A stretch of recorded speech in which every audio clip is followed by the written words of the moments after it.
जी मेरा सवाल ये है कि अगर मौत के बाद जन्नत है तो साबित करें, आसान तरीके से समझाएं। सवाल तो बड़ा अच्छा किया है। अब जवाब भी ध्यान से सुनना। ईमानदारी से पहले मेरे एक सवाल का जवाब दो। क्या एक सुई बगैर बनाए बन सकती है?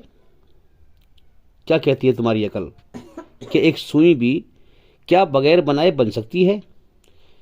आप दुनिया के हर इंसान को ले आए मेरे सामने, मैं ये सवाल करता हूँ कि भाई बताओ, मैं अगर कहने लगूँ कि भाई ये सुई जो है इसमें नकवा है, धागा पिरोने का सुराग है इसके अंदर, और इसमें नीचे धार बड़ी स्टाइल से अच्छे तरीके से बनाई है ताकि किसी कपड़े में आसानी से घुस जाए, और इसको इस तरह से बनाया गया है इस काम के लिए, तो भाई ये बगैर बनाए बन गई है।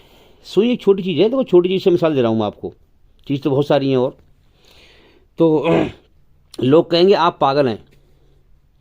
मन के भाई क्यों? कि इसलिए पागल हैं कि आप ये कह रहे हैं कि ये सुई बगैर बनाए बन गई। ऐसा हो ही नहीं सकता है, बगैर बनाए नहीं बन सकती। तो एक सुई के बारे में तो आपका ये यकीन है। इतनी बड़ी कायनात को आप ये अपने मन में गुमान कर रहे हैं शैतान के बहकावे में आकर के, ये कायनात अपने आप बन गई फिर। तो इस मिसाल से कम अपने अंदर दिल में यकीन पुख्ता करें, यकीन जमाएं कि ये कायनात अपने आप नहीं बनी। ठीक है, एक तो है कायनात का बनना, दूसरा है उस कायनात में जो भी चीज बनाई है एक मकसद के लिए बनाई है। अब उसका मकसद क्या है? बनना अलग है, मकसद अलग है। बनाना और मकसद, कोई भी चीज बिना मकसद के, बिना मतलब के नहीं बनाई जाती, चाहे उसको कोई भी बनाए, याद रखें। अब मैंने आपको सुई की मिसाल दी, आप कहते हैं कि बिना बगैर बनाए नहीं बनी। ठीक है, वो सुई की बात हो गई। अब सुई का बनाने का मकसद क्या है? मकसद ये है कि वो जो है उसमें धागा पिरो करके वो किसी कपड़े को सिए, जोड़ दे उस कपड़े को, ये मकसद हो गया। अब यहां से मैं आपको इस बात को समझाना चाह रहा हूं, ईमानदारी से गवाही देना अगर आप सच्चे हैं। क्या मां के पेट में आंख नाक कान आपने खुद अपने बना लिए हैं या कोई बनाने वाला है? अगर आप सच्चे हैं तो आप गवाही देंगे कि वाकई हमने नहीं बनाया। हकीकत में हम क्यों झूठ बोलें, हमें किसी ने बनाया है। मां के पेट में आंख नाक कान किसी ने बनाए हैं। ठीक है, तो अब उसने उसका एक बनाना हो गया, तो लिहाजा आपने ये कबूल कर लिया बनाया है, सुई की मिसाल से कि सुई भी बगैर बनाए नहीं बन सकती। इसी प्रकार से हम भी बगैर बनाए न बने। अब देखो, मैं जन्नत स्वर्ग को साबित करूंगा, ध्यान से जवाब सुनना। तो एक तो हो गया मां के पेट में हमारा बनना, हमें किसी ने बनाया है। ठीक है, अब किस मकसद के लिए बनाया है ये बात एक अलग है, इस पर बात करेंगे हम। तो दो चीजें हैं, एक तो किसी चीज का बनना और एक किस मकसद के लिए बनना। अब जिस मकसद के लिए जो चीज बनेगी वो मकसद उसी चीज के अंदर होता है। जैसे सुई का बनना, अब सुई कपड़े को सीने के लिए बनी है, तो उसकी बनावट और उसका मकसद यानी आगे से नोक पतली कर देना और उसमें सुराख कर देना, वो बन किस मकसद के लिए बनी है वो चीज उसी के अंदर फिट है। ऐसा नहीं होता कि कोई चीज किसी मकसद के लिए बनी है और वो मकसद उसी चीज के अंदर ना हो, किसी और चीज के अंदर हो। ऐसा नहीं होता। जो चीज जिस मकसद के लिए बनी है वो मकसद भी उसी चीज के अंदर होता है। अब मैं आपसे एक सवाल करने लगूं कि भाई जरा मुझे जवाब दें। ठीक है, यहां तक आपके बात में समझ में आ गई, कोई चीज बगैर बनाए नहीं बनती, और जो चीज बनती है उसका मकसद भी उसी के अंदर होता है। ठीक है, अब अगला एक सवाल और है, ये बताओ, मैं आपसे कहने लगूं भाई कोई सुई है वो बगैर बनाए बन गई है, दूसरा फिर बगैर चलाए चल रही है वो, मैं आपसे कहने लगूं कि उसे कोई पकड़ने वाला नहीं है, ना उसमें किसी ने धागा पिरोया, धागा अपने आप उसके अंदर पिर गया और वो अपने आप कपड़ों को सी रही है, उसे पकड़ने वाला कोई नहीं है। तो आप मुझे क्या कहोगे? पागल आदमी है यार, ऐसा कैसे हो सकता है? ऐसा हो ही नहीं सकता। पहले आप थोड़ा सा ये जो शब्द कहेंगे आप कि ऐसा कैसे हो सकता है, तो इसलिए कहेंगे क्योंकि आप कंफ्यूज हैं। फिर एकदम से आपका दिमाग फैसला कर देगा नहीं ऐसा हो ही नहीं सकता। आपने पूरा पुख्ता फैसला कर दिया कि ऐसा हो ही नहीं सकता, है ना। लेकिन इतनी बड़ी कायनात को आप सोच रहे हैं कि ये बगैर बनाए बन गई और बगैर चलाए चल रही है, और फिर सोच रहे हैं इसका मकसद कुछ नहीं है। भाई कितने पागलपने की बात है। अकल, शैतान जो है अकल पे जम के बैठ गया है। तो याद रखें, इसमें तीन चीज हो गई। एक तो इस कायनात, हम दुनिया में मानते हैं इस बात को, अकल से बिल्कुल एकदम फैसला कर देंगे। सबसे कम अकल वाला भी फैसला कर देगा इस बात का कि एक सुई भी बगैर बनाए नहीं बन सकती, सुई छोटी चीज़ है। दूसरी बात, बगैर चलाए नहीं चल सकती, कोई हाथ से पकड़ के उसे तागा सिए, तागा पिरोए, फिर सिए जब सिलेगा, ठीक है। तीसरी बात, उसका एक मकसद है, बिना मकसद के कोई चीज़ नहीं बन सकती। अब 3 चीज़ कायनात में आ गई। पहली चीज़, ये बगैर बनाए नहीं बनी, ठीक है। दूसरी चीज़, ये बगैर चलाए नहीं चल रही, इसका चलाने वाला कोई है। और तीसरी चीज़, बिना मकसद के नहीं चल रही, चलाने का एक मकसद है। अब 3 बात तो ये हो गई। अब चौथी बात मैं एक और कर दूं। अगर आपके दिमाग में ये गलतफहमी हो, आपका दिमाग कंफ्यूज हो, अंधेरे में हो कि इस कायनात के मालिक कितने हैं, तो ये चौथी बात करके मैं ये गलतफहमी आपके दिमाग में से निकाल दूं कि इस कायनात के मालिक कितने हैं। एक बार एक अल्लाह वाला था, नौजवान, उसने अल्लाह को सर्च किया, यानी अल्लाह पर मेहनत करी कि इस कायनात के मालिक कितने हैं। इसी बात पर जो मेहनत करी उसने, और उसने बड़ी मेहनत करके पता लगाया कि इस कायनात के मालिक कितने हैं। तो वो कहीं जा रहा था, उसने देखा कि एक बुढ़िया जो है चरखा काट रही है। तो बुढ़िया से पूछा कि अम्मा ये बताओ, इस कायनात के मालिक कितने हैं? तो बुढ़िया ने कहा एक है। वो अल्लाह वाला बड़ा हैरान हुआ, उसे झटका लगा कि लो भाई, मैं इतने साल से मेहनत कर रहा हूँ, इतने साल से मेहनत करके मैंने पता लगाया है कि एक मालिक है, और बुढ़िया ने तो 1 मिनट में कह दिया कि एक मालिक है। तो उस अल्लाह वाले ने बुढ़िया से कहा कि अम्मा ऐसे ही कह रही हो, हवाई फायर मार रही हो, या वैसी तहकीक करके कह रही हो, यानी समझ कर कह रही हो या बिना समझे कह रही हो? तो अम्मा ने कहा कि हवाई फायर नहीं मार रही और ना बिना समझे कह रही हूं, हकीकत कह रही हूं, हकीकत में एक है। तो बुढ़िया ने कहा कि मैं बिना समझे नहीं कह रही, बहुत बारीकी से समझ के कह रही हूं इस बात को। अब वह अल्लाह वाला और हैरान हुआ कि अम्मा आपकी क्या समझ है और आप क्या समझ के इस बात को कह रही हैं, जरा मुझे बताएं। और अम्मा ने कहा कि मेरा प्रैक्टिकल भी है। उन्होंने कहा अच्छा जी। वो तो फिर और उतावले हो गए सुनने के लिए कि जरा मुझे बताओ फिर क्या प्रैक्टिकल है, क्या आप किस तरह से आपने समझा कि इस कायनात का मालिक एक है। तो वो उतावले हो गए, बेचैन हो गए सुनने के लिए, समझने के लिए। तो अम्मा से कहा कि मुझे बताओ जल्दी। अम्मा ने कहा कि देखो मैं चरखा काट रही हूँ, कि हाँ, कि जब इस चरखे को मैं काटती हूँ तो इसकी रफ्तार, इसका ढाल, इसका सूज काटना एकदम बढ़िया होता है, सूज बढ़िया काटता है ये, इसके ढाल, इसकी रफ्तार सही होती है, इसका जो हालत है वो सही रहती है। और जब मैं यहाँ से हट जाती हूँ और मेरे पोती पोते हैं, ये आकर इससे छेड़छाड़ करते हैं ना, हाँ छेड़छाड़ करते हैं इसके साथ में, तो फिर इसकी रफ्तार, इसका ढाल बिगड़ जाता है और इसका जो है सूज काटना फिर सही नहीं रहता है, हैं? हाँ, सही नहीं रहता, फिर मुझे सेट करना पड़ता है। तो इसी प्रकार से इस कायनात का एक मालिक है और इस पूरी कायनात के चरखे को एक मालिक चला रहा है। अगर कोई उसके ऊपर दूसरा कोई होता, छेड़छाड़ करता, तो इस कायनात के सिस्टम में छेड़छाड़ हो जाती। जैसे मेरे बच्चे चरखे के साथ में छेड़छाड़ कर देते हैं तो इसकी जो हालत है वो बदल जाती है, इसका चाल ढाल हर चीज़ जो है सूद सही नहीं काटता है ना।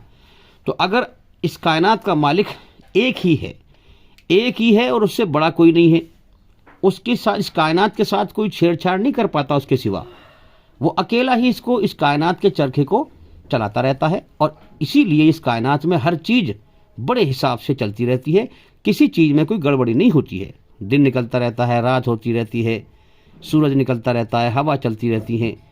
भाई कितनी बेहतरीन मिसाल दी, अल्लाह वाले के दिमाग में ऐसी आई कि वाह क्या समझ है।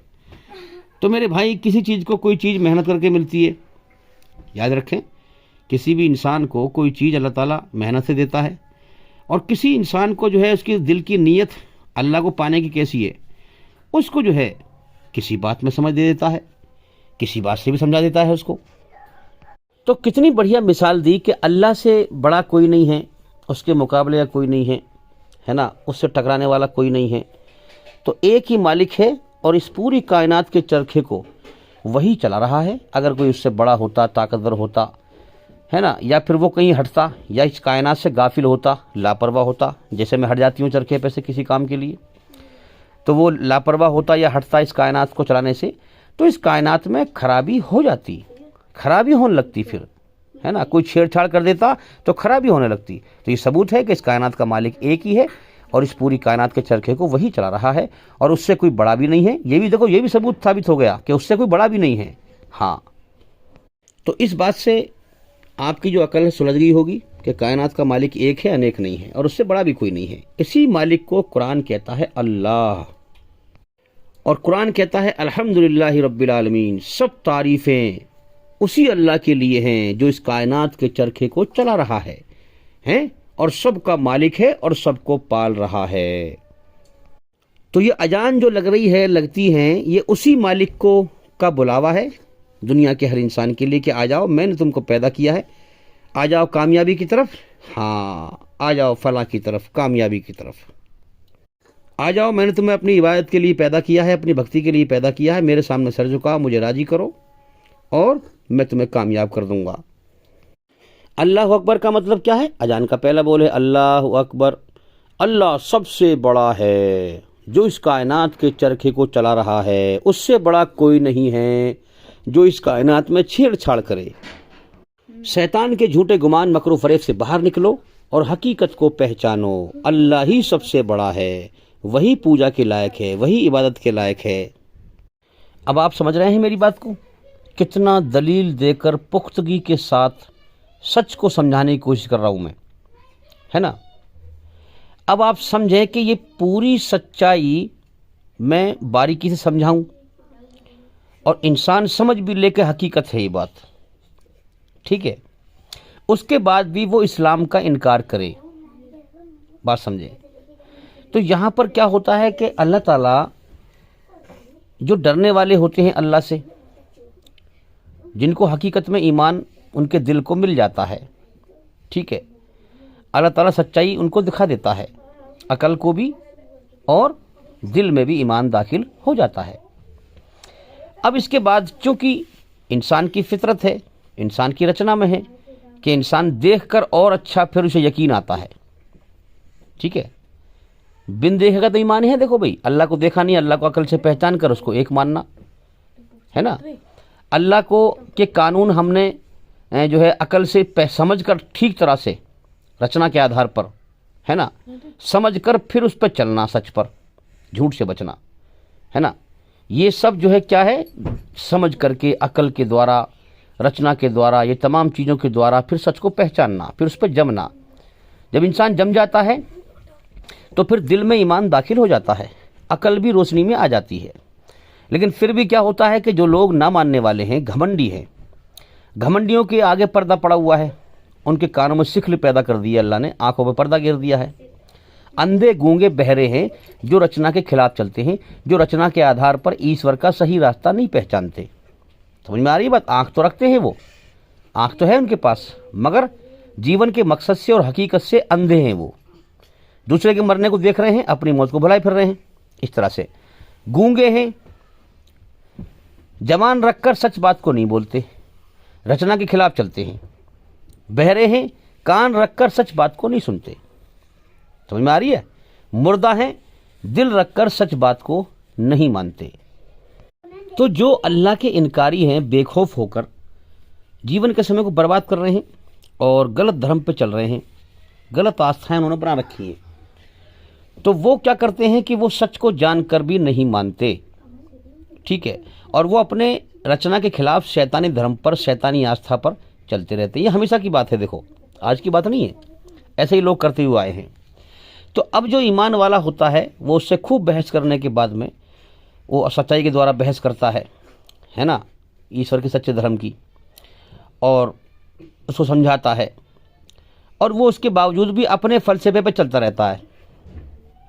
समझ में आ रही बात? अपने फलसफे पर ही, शैतानी आस्था पर ही चलता रहता है, उसी पर जमा हुआ होता है। अब यहाँ पर हल्का सा ईमान वाले को कन्फ्यूजन होता है कि यार ये भी तो इंसान है, इसके पास भी तो अकल है, हो सकता है सही हो। हालांकि बिल्कुल रोशनी में अकल आ चुकी, दिल में ईमान हासिल हो चुका, सब कुछ हो चुका, लेकिन अंदर से फिर भी जो है शैतान ख्याल डालता है कि कहीं भाई ये भी तो इंसान है, क्या पता ये सही हो। हल्का सा ख्याल आता है, क्या पता सही हो, लेकिन रोशनी, अकल तो पूरी रोशनी में आ चुकी है, हल्का सा ख्याल शैतान डालता है। ये इम्तिहान है अल्लाह की तरफ से। अब अल्लाह ताला ने इस शक को मिटाने के लिए कुरान की आयत भेजी, क्या कि ए ईमान वालो, जो लोग हमारा इनकार कर रहे हैं, समझ में आ रही है बात? हाँ, अगर हम आसमान पर से इन्हें फरिश्ते भी उतरते हुए दिखा दें, बड़ी गहरी बात है, समझे बात को हम। अगर हम आसमान पर से इन्हें, इन इनकारियों को, इन घमंडियों को, हमारी रचना के खिलाफ चलने वालों को, हमारी मर्जी के खिलाफ चलने वालों को, जो इस्लाम का इनकार कर रहे हैं, हमारी जो किताब कुरान मजीद है इसका इनकार कर रहे हैं, अगर हम इन्हें आसमान पर से फरिश्ते भी उतरते हुए दिखा दें और वो फरिश्ते इनसे कहें कि कुरान सच्ची किताब है, ये तब भी नहीं मानने के।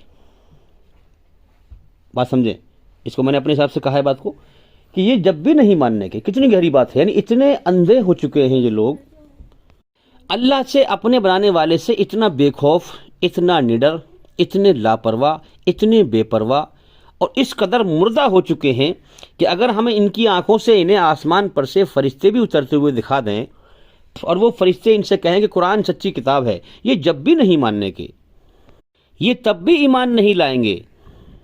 अब याद रखें, कुरान का हर बोल ईमान वाले के लिए, ईमानदारी पर चलने वाले के लिए, ईश्वरी रचना के आधार पर सच्चाई पर चलने वाले के लिए हर बोल एक रहमत है। कुरान डरने वाले के लिए रहमत है, उसी को रास्ता दिखाएगा, क्योंकि पहली शर्त लगाई कुरान में, सूरह बकरा में अल्लाह फरमाता है अलिफ लाम मीम, हाँ ये हमारी किताब है, इसमें कोई शक नहीं, सच्ची राह दिखाती है उन डरने वालों के लिए जो बिन देखे हम पर ईमान लाते हैं। तो उनके लिए रहमत है जो डर कर बिन देखे अपने मालिक पर ईमान लाएं। तो इस आयत से फ़ायदा क्या हुआ कि अगर हम आसमान में से फरिश्ते भी उतरते हुए दिखा दें और वो इनसे कहें कुरान सच्ची किताब है, जब भी ईमान नहीं लाएंगे। क्या मतलब हुआ? ईमान वाले को एक पुख्तगी मिल जाए, है ना। कुरान हर मोड़ पर जो है इंसान की रहनुमाई करता है। अगर वो जरा भी कन्फ्यूज होता है क्योंकि भाई कितना बड़ा काम कर रहा है वो दुनिया की हर चीज़ को उसने छोड़ दिया, अल्लाह को पसंद कर लिया, दुनिया की हर चीज़ की मोहब्बत दिल से निकाल दी, अल्लाह की मोहब्बत दिल में बसा ली, चल रहा है वो रोशनी में रचना के आधार पर, और उसने सब कुछ छोड़ दिया। अब शैतान बहकाता है कि अरे हो सकता है ये सही हो, ये सही हो, तू इस रास्ते से हट जा। तो वो शैतानी ख्याल को दूर करने के लिए रब पालनहार पुख्तगी देता है ईमान वाले को, तू जम जा, तू सच्चे रास्ते पर है।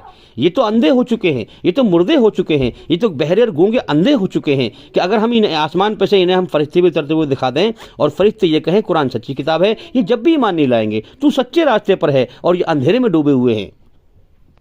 तो ईमान वाले के ईमान को और मजबूत करने के लिए ये आयत उतरी कि हम जैसा मेरी बनाई हुई रचना के आधार पर या खिलाफ जैसे कर्म करेगा, मैं उसको मौत पर वैसा ही बदला दूंगा, इसमें कोई बदलाव नहीं होगा। तो लिहाजा ईमान वाले के लिए एक बहुत बड़ी तकलीफ है इस दुनिया के अंदर एक बात की, क्या कि दुनिया झूठों का जहान है, बुराई पर चलने वालों का जहान है। तो वो बेचारा एक पूरी दुनिया के जो पागल लोग हैं, झूठ पर चल रहे हैं, ईश्वरी रचना के खिलाफ चल रहे हैं, तो वो क्या होता है, बेचारा कन्फ्यूज सा रहता है ईमान वाला। अब ये आयत कन्फ्यूजन को दूर करती है। कितना बड़ा झूठ और सच का फर्क दिखाती है कि ये बेचारे ये इस कदर अंधे हो चुके हैं, मुर्दा हो चुके हैं जीवन के मकसद से कि अगर हम आसमान पर से फरिश्ते भी नहीं उतरते हुए दिखा दें। कितनी बड़ी दलील है आसमान से फरिश्तों का उतरना, जरा सोचिए आप, इंसान अपनी आंख से देखे, कितनी बड़ी बात है। और फिर वो ये कहें कि कुरान सच्ची किताब है। ये अल्लाह कह रहा है जब भी ईमान नहीं लाएंगे, इतने अंधे हो चुके हैं, ये इतने बेखौफ हो चुके हैं अल्लाह से, ये जीवन के समय को पूरा कर लें, फिर जो कर्म किए हैं हम इनका बदला देंगे इनको जहन्नुम की आग में। हमने इसलिए छोड़ रखा है इनको दुनिया में क्योंकि अभी जीवन का समय जो हमने तय कर रखा है वो बाकी है। अभी जीवन का समय पूरा कर ले, जो तेरे मुकद्दर का रोजी पाना रोजी जो दाना है तेरे मुकद्दर का उसे खा ले, फिर एक सेकंड एक सांस की मोहलत दुनिया में जीने की नहीं मिलेगी। हाँ, और जो तुमने कर्म किए हैं ना, तुम्हारे कर्मों का बदला नरक की आग में तैयार है। तो अल्लाह ताला ये कहना चाह रहा है कि मेरे बंदे, तो इनकी ये मुर्दा जो लोग पड़े हुए हैं, इन्होंने शैतान के रास्ते पर चल रहे हैं, सच को ठुकरा करके और झूठ पे चल रहे हैं तो इनकी वजह से तो कंफ्यूज हो रहा है। नहीं, तू रोशनी में है। तू सोच, ये कितनी बड़ी दलील दे रहा हूं मैं। ये तो इस कदर मुर्दा हो चुके हैं कि आसमान पे से फरिश्ते उतरे और ये देखें अपनी आंख से, और ये फरिश्ते कहें कुरान सच्ची किताब है, ये जब भी ईमान नहीं लाएंगे। तो इनकी आस्था से, इनकी यकीन से तू कंफ्यूज हो रहा है। इतनी बड़ी दलील दे रहा हूं मैं तुझे कि ये देख भी लें फरिश्तों को उतरते हुए, और फरिश्ते भी कहें कि कुरान सच्ची किताब है, ये जब भी ईमान नहीं लाएंगे। ये अपने इम्तिहान का समय तो पूरा करें, फिर मैंने बताऊंगा कि दुनिया में क्या करते रहे। तो अल्लाह ताला ईमान वाले से कह रहा है कि तू परेशान ना हो। हाँ, तू परेशान ना हो, तू बेचैन ना हो, तू सच्चे रास्ते पर है, आगे बढ़ और मेहनत कर और मेहनत कर। हाँ, मौत के बाद की ज़िंदगी की तैयारी कर। ये ज़िंदगी इम्तिहान है, ये दुनिया खेल तमाशा है, ये दुनिया धोखा है। पीछे ना हटना, आगे बढ़, आगे बढ़। आगे से मौत के बाद की ज़िंदगी आ रही है। हाँ, और दुनिया मुंह मोड़ के जा रही है। ज़िंदगी का ज़्यादा हिस्सा हमारा, जो दुनिया में हम आए थे, जो समय मिला हुआ था हमें, हमारा दुनिया में रहने का, जीने का जो समय दिया था अल्लाह ने, वो समय ज़्यादा बीत चुका है और थोड़ा समय इस दुनिया में रहने का बाकी बचा है। तो आगे से मौत के बाद की ज़िंदगी भगी चली आ रही है और दुनिया मुंह मोड़ के पीछे को जा रही है, भाग रही है पीछे को।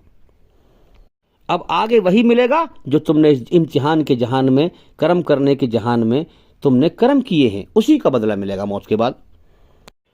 तो जो जहाँ पर भी हमारे भाई या बहन मेरी इन बातों को सुन रहे हैं, अगर वो ईश्वरी रचना के आधार पर सही इस्लाम पर चल रहे हैं और उन्होंने दिल में ईमान पा लिया है, तो ये दुनिया झूठों की है, इस दुनिया के बहकाए में ना आए।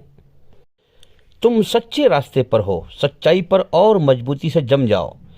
थोड़े दिनों की बात है मेरे भाइयों, फिर सब यहाँ से मर मर कर चलना शुरू कर देंगे। कौन दुनिया में हमेशा रहता है?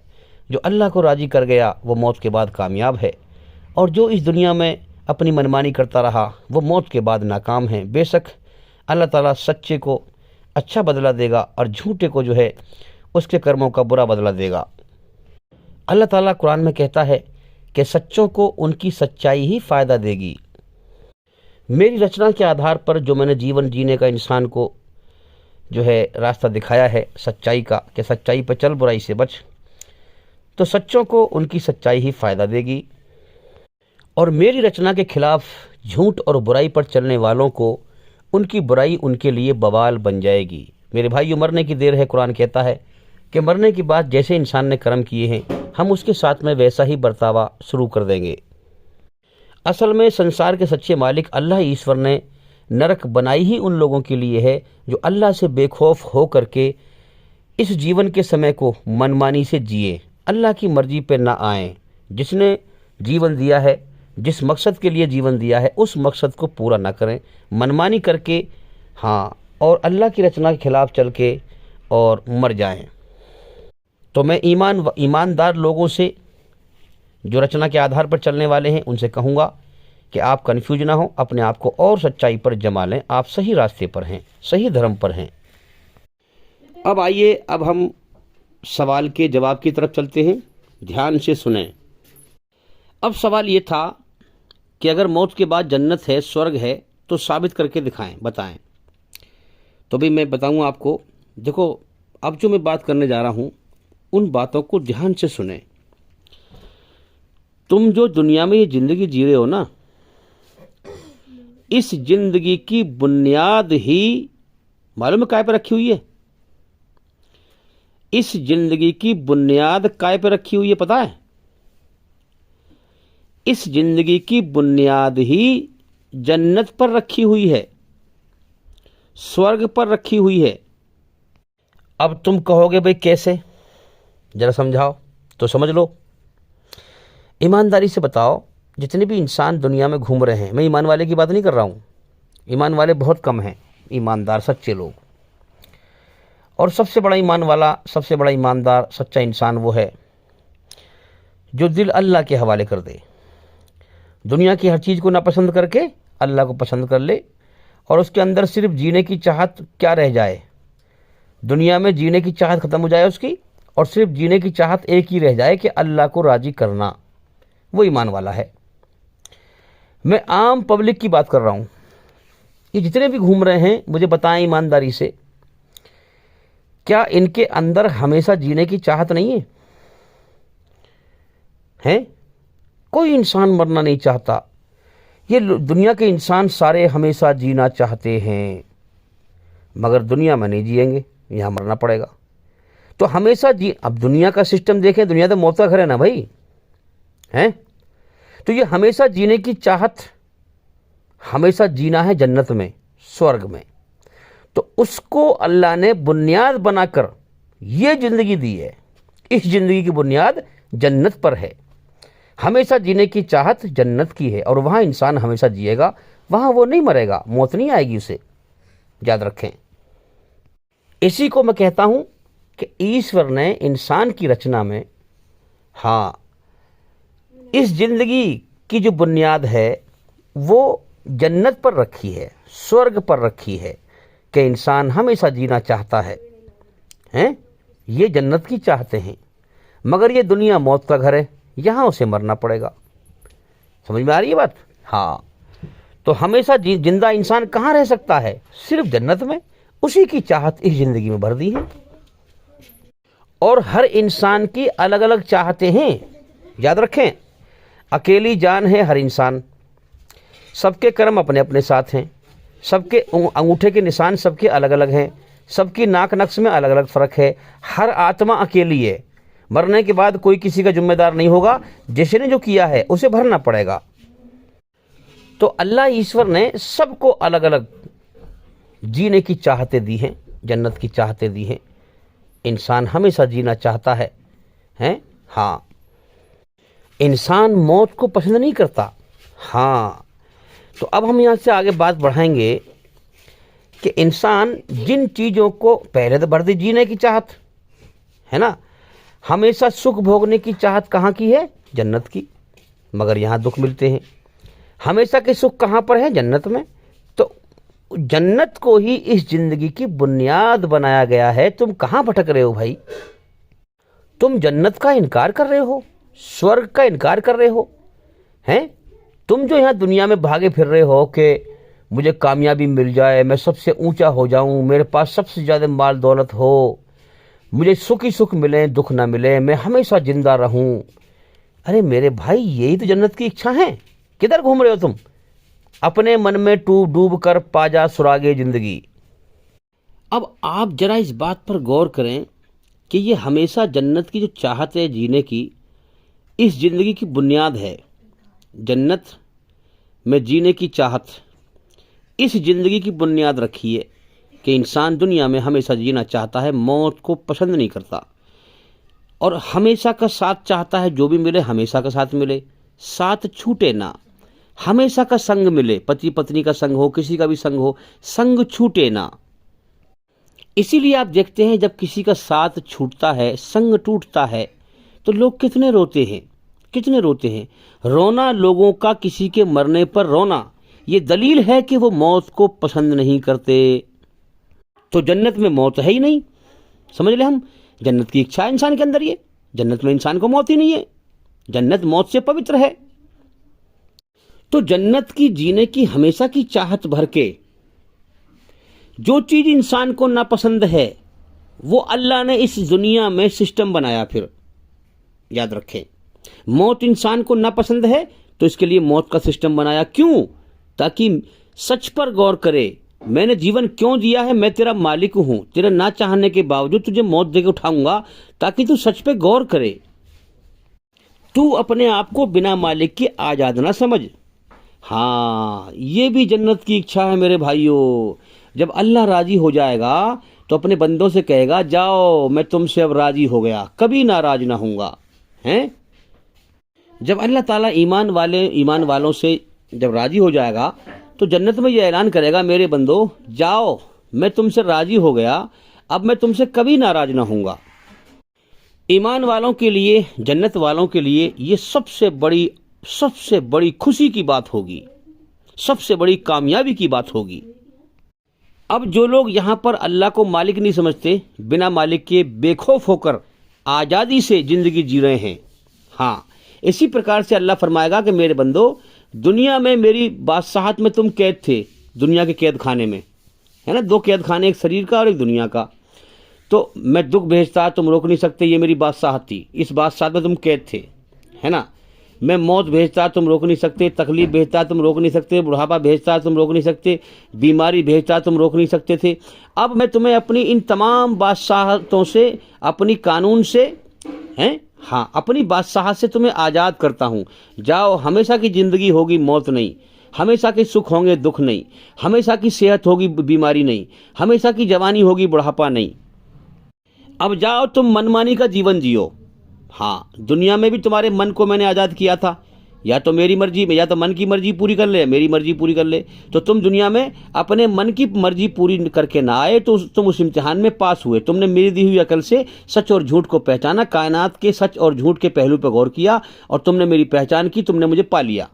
मेरी बनाई हुई रचना के आधार पर तुम ईमानदार साबित हुए, तुम मुझे राजी करके आए। जिस मकसद से मैंने तुम्हें जीवन दिया था, उस मकसद को पूरा करके आए। तो मेरे बंदो, दुनिया में भी तुम्हें आज़ाद किया था मैंने, अपनी मन मर्जी का बादशाह बनाया था। तो मैंने क्या किया कि अपने मन को मेरी मर्जी के आगे मार दिया और मेरी मर्जी को पूरा किया। ठीक है, तो अब मैं तुम्हें इस जन्नत में आज़ाद करता हूं, अब तुम मनमानी का जीवन जियो। तो ये जो हमारे अंदर मनमानी से जीने की इच्छा है ना, ये भी स्वर्ग जन्नत की इच्छा है। हम चाहते हैं किसी के बंधन में न बंधें, किसी की गुलामी ना करें, हम अपने मनमानी करें, आज़ाद रहें हम। ये हर इंसान के अंदर ये इच्छा है मेरे भाइयों, और ये स्वर्ग की इच्छा है। इसलिए आप देखते हैं कि बेटा माँ बाप की बात नहीं मानता, वो मनमानी करता है, हैं? हाँ, कोई किसी की बात नहीं मानता है दुनिया के अंदर, सब मनमानी करते हैं। तो इसीलिए ये जो इच्छा है मनमानी से जीने की, ये जन्नत की इच्छा है। वहाँ जब अल्लाह ताला राजी हो जाएगा और उन्हें आज़ाद कर देगा, तो फिर मनमानी से जीने की छूट देगा, और फिर उनके मन में जो भी आएगा, जो भी इच्छाएं उनकी होंगी, जो भी ख्वाहिशें होंगी, अल्लाह ताला यहाँ तो पूरी करता है जरिए के द्वारा। पहले गेहूं में जो है खेत बीज बोना पड़ेगा, फिर फसल उगेगी, फिर आटा, फिर जो है गेहूं बनेंगे, फिर वो भूसा अगर वो करना पड़ेगा, फिर चक्की पे गेहूं जाएंगे, फिर पिसेंगे, फिर आटे, फिर रोटी बनेंगी, आटा गूंदेगा, फिर तवे पे पकेगा। यहाँ तो होगा जरिए से खिलाता है वो। वहाँ पर बिना जरिए के जो चीज़ इंसान का मन करेगा फौरन सोचते ही हाजिर। कोई जरूरत नहीं आटा पकेगा, गेहूं उगेंगे, इतने काम होंगे, नहीं, पकी पकाई ताजी रोटी फौरन हाजिर। जन्नत ऐसी जगह है। तो ये दुनिया इस बात से जरिए से क्यों बनाई? ताकि इस जरिए के द्वारा मेरी पहचान कर, मुझे राजी कर। फिर जन्नत में क्या है कि वहां जरिए की जरूरत ही नहीं है, फिर तेरी हर मन की मर्जी मैं पूरी करूंगा। अच्छा, ईमानदारी से एक बात बताओ, मैं आपसे एक सवाल करता हूं, इस पूरी दुनिया में किसको माल दौलत अच्छा नहीं लगता? मैं आपसे पूछ रहा हूं, ऐसा कोई है जो ये कहे कि भाई मुझे माल दौलत अच्छा नहीं लगता? माल दौलत, सोना चांदी, जमीन जायदाद, है कोई ऐसा जो ये कहे कि मुझे ये चीज़ अच्छी नहीं लगती? देखो, एक ईमान वाले की बात अलग है। ईमान वाले के अंदर से अल्लाह ताला ये जन्नत की इच्छाएं, हमेशा जीने की चाहत निकाल लेता है, याद रखें। उसका नहीं कह रहा हूँ मैं, उसको तो अच्छा नहीं लगता। हाँ, क्योंकि जब अल्लाह ताला जीने की चाहत निकाल देगा, उसके कर्म कबूल कर लेगा, तो उसके बदले में फिर जन्नत देगा उसको। लेकिन जो आम पब्लिक दुनिया के अंदर है, मैं इसकी बात कर रहा हूँ, कोई भी आपको ऐसा इंसान नहीं मिलेगा जो सीरियसली होकर बताएगा, सच्चा इंसान होगा। आप उससे पूछेंगे तो कहेगा वाकई में कोई आदमी ऐसा नहीं है जिसको माल दौलत, जमीन जायदाद, सोना चांदी अच्छा ना लगता हो। वलकर बताऊँ आपको मैं एक बात, अगर कोई इंसान मर जाए तो उसके हमेशा जीने की चाहत में उसके कपड़ों को भी लकड़ी से उठाता है इंसान, हाथ नहीं लगाता कभी मैं मर ना जाऊं, जैसे उसे मरना ही ना हो बेचारे को, हैं? हाँ, और अगर उस मरने वाले का माल दौलत होगा उसे लपक के ले लेगा, लेकिन उसके कपड़े भी लकड़ी से उठाएगा, कभी मैं ना मर जाऊं, जैसे बेचारा मरेगा ही ना, हैं? क्यों? हमेशा जीने की चाहत में। आप देखें, उसके माल दौलत से तो नफरत नहीं कर रहा, वो उसके कपड़ों से भी नफरत कर रहा है, मौत को इतना नापसंद समझता है और माल दौलत को इतना पसंद करता है। तो ये क्या है मेरे भाइयों? ये जन्नत की हमेशा जीने की इच्छा है। अच्छा, माल दौलत का बेस क्या है, जड़ क्या है, उससे फ़ायदा क्या पहुंचता है, ये भी सुन लो। माल दौलत, सोना चांदी, जमीन जायदाद, इसको अच्छा लगता है? इस चीज़ से क्या मिलता है? माल से, दौलत से, जमीन से, जायदाद से, सोने से, चांदी से, इससे मिलता क्या है असल में? ये नाम तो बहुत सारे हैं, इससे मिलता क्या है? हाँ, माल दौलत से इसलिए इंसान इसलिए इंसान लपकता है इसके ऊपर हमेशा सुख भोगने की चाहत में कि मुझे हमेशा सुख मिले। अब आप सोचो, इंसान का दिमाग में ये बात आ गई है कि भाई पैसा होगा तो मैं जो चाहूँगा वो चीज़ खरीद लूँगा, है ना। तो उससे जब खरीदूंगा तो वो सुख मिलेगा मुझे उससे, है ना। तो मेन चीज़ क्या है? पैसा। पैसे से मैं हर चीज़ खरीद लूँगा और मेरे जो है जब खरीदूंगा तो मुझे सुख मिलेगा, सुख मिलेगा। तो हमेशा जीने की चाहत और हमेशा सुख भोगने की चाहत, अरे मेरे भाई, ये स्वर्ग की इच्छा है। अब हर इंसान की इच्छा ये है कि भाई मैं जो है एक दुनिया में, पैसा ऐसी चीज़ है, जितना ज़्यादा पैसा होगा इतने इंसान को इज्जत मिलेगी, इतने ऊंचा हो जाएगा, है ना। अब इंसान से पूछे कभी कितना ऊंचा होगा तू, तेरी कोई हद है ऊंचा होने की? कितना ऊंचा होना है तुझे? क्या चाहिए तुझे? हैं? 1 कोठी दे दें, 2 बंगले दे दें और, हैं? वो कहेगा नहीं, अभी मेरा पेट नहीं भरेगा। इंसान की हवस की खोपड़ी नहीं भरती।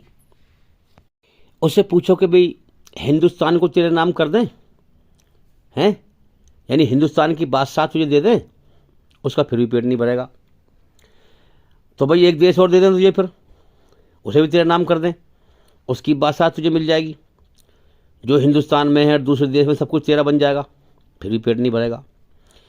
फिर उससे कहें भाई तुझे पूरी पृथ्वी की बादशाहत दे दें, हैं, पूरी पृथ्वी की बादशाहत दे दें तुझे, फिर भी उसका पेट नहीं भरेगा। फिर यूँ कहेगा भाई मेरी इच्छा तो ये है, जैसे परिंदे जो है उड़ते फिरे हैं ना, ये जहाँ इनका मन चाहता है वहाँ बैठ जाते हैं, जहाँ चाहते हैं वहाँ चले जाते हैं, ऐसे ही मेरे अंदर भी उड़ने की इच्छा है, मेरी इच्छा भी पूरी करो, हैं। तो आप समझिए, ये दुनिया में इंसान की स्वर्ग की इच्छा पूरी नहीं हो सकती। स्वर्ग एक ऐसी दुनिया है, हर धर्म का आदमी इस बात को कहता है, बारीकी से गौर करना, कि भाई इंसान की हवस की खोपड़ी भरती ही नहीं है, कितने मिल जाए फिर भी नहीं भरती। सुना है आपने कहते हुए, है ना, जरूर सुना होगा आपने। तो हवस की खोपड़ी असल में ये जन्नत की इच्छा है भाई, याद रखें। ये दुनिया अल्लाह ने जन्नत नहीं बनाई है, स्वर्ग नहीं बनाई है। इस दुनिया में इंसान की हवस की खोपड़ी, जन्नत की इच्छा पूरी हो ही नहीं सकती है। अब चलो तुम जोर लगा करके सारी दुनिया की बादशाहत उसको दे भी दो, मगर उसका मन फिर नहीं मानेगा। उसका मन तो ये कहेगा भाई जैसे परिंदे उड़ते हैं ऐसे मैं भी उड़ूं, हैं, जहां मेरा मन आए उड़ के वहां पहुंच जाऊं, जहां मेरा मेरा मन करे जिस पेड़ पर चाहूं उस पर बैठ जाऊं, हैं। अब ये इच्छा कैसे पूरी करोगे भी उसकी? तो याद रखें, कोई इंसान किसी इंसान की इच्छा पूरी नहीं कर सकता है, सिर्फ इंसान का बनाने वाला रब, पालनहार, हाँ, अल्लाह ही पूरी कर सकता है। देखो, सच को बारीकी से गहराई से समझना जरा। एक आदमी मजदूरी कर रहा है, खाने को 2 वक्त की रोटी नहीं है उसके पास, लेकिन जवान है, मजदूरी कर रहा है। अब उसके अंदर की इच्छा क्या है कि मुझे दुनिया की सबसे खूबसूरत लड़की मिल जाए, मैं उससे शादी करूं, उसके साथ रहूं, उसका मजा लूं। तो क्या उसे मिल जाएगी? बताओ मुझे। इस दुनिया में उसकी ये इच्छा पूरी हो सकती है? गरीब है, हैं, उसका मन चाहता है भाई मैं भी हेलीकॉप्टर में उड़ूं, जैसे अमीर लोग जहाज में उड़ते हैं आसमानों पर, ऐसी मैं भी उड़ूं। क्या उसकी ये इच्छा पूरी हो सकती है? तो इससे एक बात साबित हुई कि ये जो बड़ी जबरदस्त इंसान के अंदर इच्छाएं रखी हैं, ये इस दुनिया में पूरी नहीं हो सकती हैं। कोई और दुनिया चाहिए, अलग तरह की हो, जिसकी इच्छाएं हमारे अंदर मौजूद हैं। हमेशा जीना चाहते हैं, बुढ़ापे को पसंद नहीं करते, मौत को पसंद नहीं करते, दुखों को पसंद नहीं करते, बीमारियों को पसंद नहीं करते, और हमारी चाहतें बहुत हैं इस दुनिया के अंदर। हाँ, ऐसे चाहते हैं कि पूरी दुनिया मिलकर इन्हें पूरी नहीं कर सकती। जैसे कि मैंने आपको मिसाल दी, जैसे परिंदे उड़ते हैं, हमारा भी मन करता है कि हम भी उड़ें, फला पेड़ पर जाकर बैठें, जहाँ मन करे वहाँ जाकर बैठें, जहाँ जंगल में जी करे वहाँ जाकर उतर जाएं, है ना। तो ये इच्छा कैसे पूरी होगी फिर? तो इसलिए ये जो इच्छाएं रखी हैं, ये इच्छा हमें ये बता रही हैं कि कोई जिंदगी ऐसी है जिसकी इच्छा ये हमारे अंदर रखी गई है। कोई दुनिया ऐसी है, कोई दुनिया ऐसी है, हाँ, जिसकी इच्छा हमारे अंदर ऐसी रखी गई है। इस कुरान मजीद ने आसमान से जो आई है उस दुनिया का नाम जन्नत बताया है, स्वर्ग बताया है। तो पहली चीज तो यह है कि इस जिंदगी की जो जड़ है वो जन्नत पर रखी है, बुनियाद जन्नत के ऊपर रखी है कि हमेशा जीना चाहते हैं मगर यहां जी नहीं सकते हैं। अब देखो ना, जीने की चाहत लामहदूद है, हमेशा सुख भोगने की चाहत लामहदूद है। लामहदूद का मतलब है हमेशा हमेशा, यानी जिंदगी हमेशा मिले कभी खत्म ना हो, सुख हमेशा मिले वो कभी खत्म ना हो। तो जीने की चाहत लामहदूद है और जिंदगी दुनिया में बड़ी छोटी सी है। अरे मेरे भाइयों, अकल का इस्तेमाल करो, ये जिंदगी इम्तिहान के लिए मिली है। हाँ, अगर हम अल्लाह को राजी करके मरे तो फिर जो हमारे अंदर इच्छा रखी है हमेशा जिए मरे ना, वो दुनिया अलग है, वहां हमें दाखिल कर देगा। ये जिंदगी मुझे पसंद नहीं आती। जिस जिंदगी में मालिक नाराज हो हैं, मालिक के कैद खाने में कैद हों, उसमें क्या खुल के जिए भाई। उसकी मौत की बादशाहत चैन से बैठने नहीं देती। हाँ, डर लगा रहता है पता नहीं कब मौत भेज दे वो। अरे जो मौत आकर सारा इस जिंदगी का खेल खत्म कर दे और कभी भी आ जाए, क्या इस जिंदगी को हम खुल के जी सकते हैं? क्या इसका मजा ले सकते हैं हम? नहीं। जब मालिक राजी हो जाएगा और फिर वो कहेगा कि जाओ, मैं तुम्हें हर अपनी मौत की, दुख की, तकलीफ की, बीमारी की हर बादशाह से तुम्हें आज़ाद करता हूँ। अब जाओ, तुम्हें मौत कभी नहीं आएगी, हमेशा की ज़िंदगी होगी, हमेशा के सुख होंगे, कभी दुख नहीं आएंगे, न तुम डरोगे न गम, न तुम्हें डर होगा न गम होगा।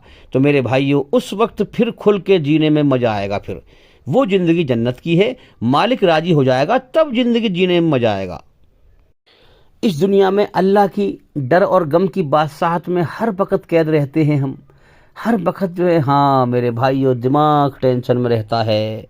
हाँ, टेंशन में पिछली ज़िंदगी का गम लगा हुआ है। अरे मुझे गम लगा हुआ है हैं कि हमारे पिताजी होते, बाप होते तो ऐसे हालात ना होते, हम यूँ करते और यूँ करते, है ना। और कितनों को गम लगा हुआ है और आगे आने वाले वक्त का डर लगा हुआ है। पता नहीं, कोई हमेशा जीना चाहते हैं हम, अल्लाह ताला कोई मालिक हमारा जो है कहीं हम पे दुख ना भेज दे। घर से चले मोटरसाइकिल लेके कहीं एक्सीडेंट ना हो जाए, कहीं कोई हादसा ना हो जाए। हंसता खेलता परिवार है, हम हमेशा जीना चाहते हैं, लेकिन कोई है मालिक हमारे ऊपर, कभी वो हंसते खेलते परिवार को मौत बखेर ना दे, हम में से किसी को मौत दे के ना उठा ले। मेरे भाइयों, डर लगा हुआ है, डर लगा हुआ है। और मेरे भाइयों, ये जन्नत की हमेशा जीने की चाहत इतनी ज़्यादा है हमारे अंदर, इस दुनिया में इतना ज़बरदस्त नशा है ये कि इंसान इस नशे में इतनी तेज़ भागता है कि वो सच के पहलू पे गौर ही नहीं करता। दूसरे लोग उसके सामने मर रहे होते हैं, उनके भयंकर अंजाम को देखकर भी अपनी मौत के होश में नहीं आता, सच पे निगाह नहीं जमाता। हाँ, दूसरे की मौत को देखकर भी अपनी मौत को अनदेखा और भुलाए फिरता रहता है। इतनी ज़बरदस्त इच्छा है जन्नत की इंसान के अंदर। अब देखो, सबसे बड़ा सच क्या है? मौत। और सबसे बड़ा झूठ क्या है? मौत को भुलाए फिरना। हाँ, जिंदगी जन्नत की जीने की चाहत इतनी ज़बरदस्त है कि इंसान सच को छोड़कर और झूठ पर चलने को राजी रहता है। हर इंसान को पता है कि मुझे एक दिन जरूर मरना है, और मौत कब आ जाए अगले पल का भरोसा नहीं। और ये भी जानता है जरूर मरना है, जरूर मरना है। ये नहीं कि अरे पता ना आएगी जब आएगी मौत, नहीं, जरूर मरना है। एक बार को लोगों ने खुदा का तो इनकार किया है, मगर मौत का इनकार इस दुनिया में कोई नहीं करता। सब कहते हैं जरूर मरना है, और मौत कभी भी आ जाए अगले पल का भरोसा नहीं। लेकिन फिर भी दुनिया में ऐसे जीता है झूठ पे चल के जैसे उसे कभी मौत ना आएगी, कभी दुनिया छोड़नी ही ना हो। तो ये क्या है मेरे भाइयों? ये जन्नत की चाहत है कि नहीं? स्वर्ग की इच्छा है कि नहीं? नहीं, बताओ, अगर आप सच्ची हो तो बताओ। तो मेरे भाइयों, ये सारी बातें मैं आपको कुरान हदीस से सुना रहा हूँ। हाँ, और जिसने हमारी रचना को रचा है वो बेहतर जानता है हमारे बारे में। ये बातें अटल सच है, चाहे तुम्हारी अकल में समझ में ना आए। जो समझना चाहेगा अल्लाह उसको समझाएगा, वरना इंसान भटक के मर जाएगा। अब बहुत से लोग कहते हैं ना, मेरे भाइयों, पहले तो एक बात समझ लें कि इस्लाम सच है, सच है, सच है। एक झूठ है दुनिया में, एक सच है। तो सच का नाम ही तो इस्लाम है। सच कहो इस्लाम कहो, एक ही बात है। इस्लाम सच है। अब बहुत से लोग कहते हैं कि भाई फलां शख्स है इस्लाम की बुराई करता है मगर अकल का बड़ा तेज है, भाई अकल बड़ी तेज है उसके अंदर। अरे मेरे भाई, जिसकी अकल बुराई में तेजी दिखाए और फिर ले दे के उसको लास्ट में जहन्नुम में चला जाए, उसके कर्मों का बदला उसे नरक की आग मिले हमेशा के लिए, तबाही, तो फिर वो काय का तेज है भाई। बुराई पर चलकर जिसके कर्म उसे नरक की आग में ले जाएं हमेशा की तबाही की तरफ, वो काय का तेज है फिर।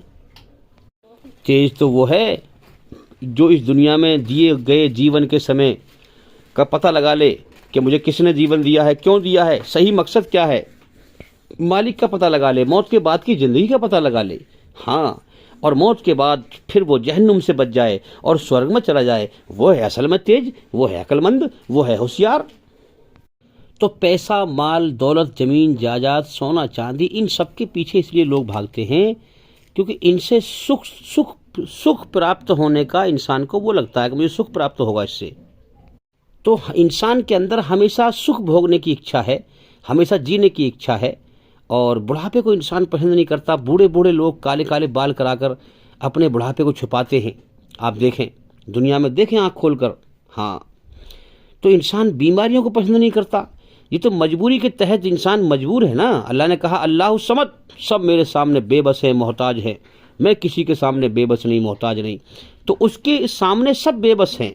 हम नहीं चाहते हमें दुख आए, वो भेजता है तो हम रोक नहीं सकते। हम नहीं चाहते हमें बीमारी आए, वो भेजता है तो हम रोक नहीं सकते। उसकी बादशाहत में कैद हैं हम यहाँ पर, याद रखें। और ज़मीन और आसमान के बीच में हमें कैद कर दिया। कुरान में कहा है कि ए जिन्न और इंसानों, तुम मेरे ज़मीन आसमान से बाहर नहीं जा सकते। ये दलील है कि अल्लाह मालिक है और हम उसके सामने कमज़ोर हैं। मतलब ये हुआ कि ज़मीन आसमान के बीच में ये कमरा बना दिया है, कैद कर दिया है हमें। अब इसके अंदर अल्लाह की बादशाह छाई हुई है, दुख की, तकलीफ़ की, मौत की, इन तमाम चीज़ों की। तो इससे अगर हम भागना चाहें तो हम ज़मीन आसमान से बाहर नहीं भाग सकते, अल्लाह की बादशाह से बाहर। इस दुनिया में हमें दुख भी मिलेंगे, हमारे ना चाहने के बावजूद भी तकलीफ़ भी मिलेगी, बीमारी भी मिलेगी, बुढ़ापा भी मिलेगा, मौत भी आएगी हमारे ना चाहने के बावजूद, चाहे हमारी चाहत ना हो। चाहत क्यों नहीं है? क्योंकि हमारे अंदर जन्नत की इच्छा है जीने की। तो अब वो दुख क्यों भेजता है, परेशानी क्यों भेजता है? अब सवाल ये है। अब ये ईश्वरी रचना में अल्लाह ताला ने, अब ईश्वर ने हमारे अंदर अच्छाई में सुकून रखा। अच्छाई उसकी है इसलिए उसने सुकून रखा, ये राह चलने की दिखाई है ना कि अच्छाई पे चल। शैतान है, उसकी बुराई से बेचैनी, नफरत रखी हमारे अंदर। बेचैनी क्यों रखी? कि इस पर ना चल, है ना। अच्छाई में सुकून क्यों रखा? इस पर चल। इसलिए एहसास हमें होते हैं इस चीज़ के। अच्छाई में सुकून का एहसास होता है, बुराई में बेचैनी का एहसास होता है। अब जन्नत की इच्छा भी रख दी हमेशा जीने की, है ना। समझना रचना किस प्रकार से रची है उसने, इस बात पे गौर करें हम। जन्नत की इच्छा भी रख दी, है ना, और उधर जो है जिंदगी जीने के राह भी दिखा दी, है ना। और फिर कर्म करने के लिए दुनिया में हमारे आत्मा के ऊपर शरीर का खोल चढ़ा दिया, है ना। अब कुरान में उसने कहा है कि मेरी रचना के आधार पर सच पर चलना पवित्रता अपनाना है, और मेरी रचना के खिलाफ झूठ और बुराई पर चलना अपवित्रता, गंदगी अपनाना है। तो झूठ को गंदगी का नाम दिया है और पवित्रता को सच्चाई का नाम दिया है, यानी कि सच पर चलना पवित्रता है। अब याद रखें, अल्लाह ताला इतनी बड़ी जात है, इतनी बड़ी हस्ती है वो, जैसे हमें अच्छाई बुराई में रचना रच के लिप्त कर दिया है ना। अच्छाई पर चल या बुराई पर चल, दोनों रास्ते खोल दिए हैं उसने। जीवन जीने का समय दे दिया है उसने, और दोनों रास्तों का फ्री विल दिया है। अगर आप अच्छे कर्म करेंगे तो आपके सामने अच्छाई का रास्ता खोलता चला जाएगा, अगर आप बुरे कर्म करेंगे तो आपके सामने बुराई का रास्ता खोलता चला जाएगा। जीवन का समय दे दिया है, दो रास्तों के दो अंजाम बता दिए हैं। अच्छाई का अंजाम जन्नत है मौत के बाद, बुराई का अंजाम जहन्नम है मौत के बाद। ठीक है, अब कर ले कर्म, कैसे करेगा? छोड़ दिया धरती पे इस पे। तो जैसे हमें रचना रच के हमें अच्छाई बुराई में लिप्त किया है, अल्लाह ऐसे लिप्त नहीं है, याद रखें। ये तो अच्छाई बुराई अल्लाह की पैदा की हुई चीज़ है, मखलूक है ये उसने मेयार बना दिया इंसान का टेस्ट लेने का। लेकिन अल्लाह ताला अच्छाई बुराई से ऊपर है। मिसाल के तौर पे अगर कोई शख्स आपके ऊपर जुल्म करे, है ना, आप कमज़ोर हैं, आप कुछ कर नहीं सकते, तो उसके जुल्म का असर आपके दिमाग पर रहेगा, टेंशन रहेगी आपको कि मुझे फला शख्स ने जुल्म किया था, तो उसका जो है उसकी नफरत घृणा आपके अंदर रहेगी, आप चाहे कुछ ना कर पाएँ। अल्लाह पर कोई जुल्म कर ही नहीं सकता है, समझ में आ रही है बात? तो अल्लाह ताला जुल्म के असर से पवित्र है, पाक है। इसीलिए जब भी कोई इंसान जिसने सारी ज़िंदगी गुनाहों में गुजार दी बेहोशी में, और उसे होश आया, अल्लाह से डरा दिल से, तो इसीलिए अल्लाह ताला उसको माफ़ जल्दी कर देता है, क्योंकि अल्लाह पर जुल्म का असर, अल्लाह ताला जुल्म के असर से पवित्र है। आपके ऊपर कोई जुल्म करे, ठीक है, तो अब जुल्म आप उसने बहुत किया और फिर वो आपसे जो है माफ़ी मांगने आया, तो आपका दिल बड़ी मुश्किल से माफ़ करने को करेगा, क्योंकि आपके ऊपर जुल्म का असर है ना उसका। हाँ, आपका दिल बड़ी मुश्किल से माफ़ करेगा। अल्लाह फ़ौरन माफ़ कर देता है, वो जुल्म के असर से पवित्र है। अच्छा, अगर आप जिसने जुल्म किया आपके ऊपर वो माफ़ी मांगने आया, आपका दिल भी दुखेगा, सोचेंगे इसने मुझे बहुत तकलीफ़ दी थी, असर है आपके ऊपर, आपके दिमाग पर उसके जुल्म का। फिर आपको और लोग रोक भी सकते हैं, अरे इसको माफ़ मत करना, इसने तुझ पर इतने जुल्म किए थे, ये किया था, वो किया था। दाएँ बाएँ से लोग आपको रोकने की कोशिश करेंगे। मेरे भाइयों, अल्लाह से बड़ा कोई है ही नहीं जो अल्लाह को रोकेगा। अल्लाह को कोई रोकने वाला है ही नहीं। हाँ, और वो जुल्म के असर से पवित्र है। इसलिए जो इंसान दिल से अल्लाह से माफ़ी मांगेगा, अल्लाह उसे फ़ौरन माफ़ कर देता है। यही कुरान कहता है। तो ये तो जो अच्छाई बुराई है ना, ये अल्लाह की पैदा की हुई मखलूक है, और इसको इसलिए पैदा किया है ताकि अच्छाई बुराई के जरिए से इंसान का टेस्ट लिया जाए, इम्तिहान लिया जाए, और फिर उसी हिसाब से उसका फैसला बदला दिया जाए, उसको फैसला किया जाए उसका। अब सवाल ये है कि ये दुनिया का जो सिस्टम है उसने ऐसा क्यों बनाया है? दुनिया मौत का घर, दुखों का घर, बीमारियों का घर, तकलीफ का घर है। ये बात भी खुल के सामने आ गई। ज़िंदगी इम्तिहान है, इंसान की इम्तिहान ले रहा है, जीवन का समय दे रहा है, दो रास्ते दिखा दिए उसने, ठीक है। लेकिन ये दुख, तकलीफ, मौत, मुसीबत, ये क्यों बनाई उसने सब चीज़? अब कुरान मजीद में इसका जवाब देता है कि हमने जिन और इंसानों को अपनी इबादत के लिए पैदा किया है। यानी इस दुनिया में इंसान के जीने की बुनियाद ही अल्लाह की इबादत है।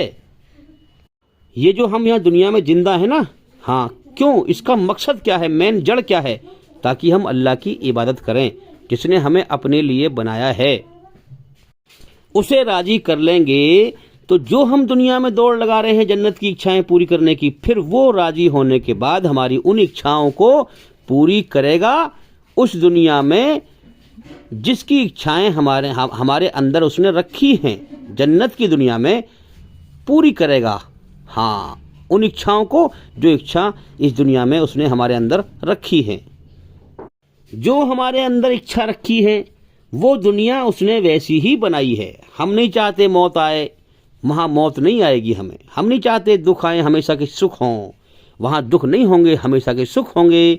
हम नहीं चाहते कि हमें जो है बुढ़ापा आए, वहाँ बुढ़ापा होगा ही नहीं, हमेशा जवान रहेंगे। हम नहीं चाहते कि हमें हमारी सेहत को जो है, तंदुरुस्ती को जो बीमारी खाए हैं, वहाँ बीमारी होगी नहीं, हमेशा सेहतमंद रहेंगे।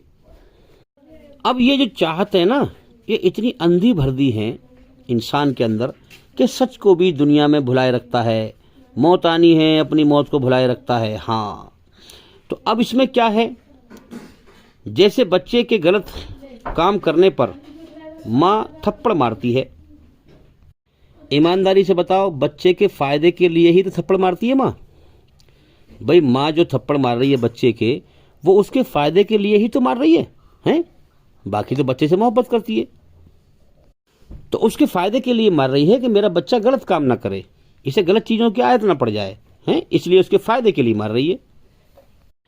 लेकिन बच्चे को बुरा लगता है फौरी तौर पर, है कि नहीं? इसी प्रकार से मेरे भाइयों, अल्लाह ताला संसार का सच्चा मालिक अपने बनाए हुए एक एक इंसान से, अपने बंदे से 70 माओं से ज़्यादा मोहब्बत करता है।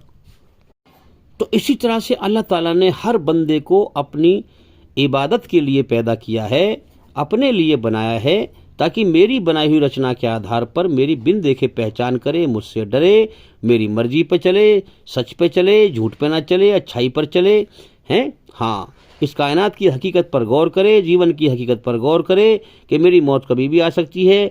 मैं सच पे गौर करूं, पहले मौत पे ध्यान लगाऊं, जीने से पहले मरने की सोचूं, मुझे किसने जीवन दिया है, क्यों दिया है, मुझसे चाहता क्या है।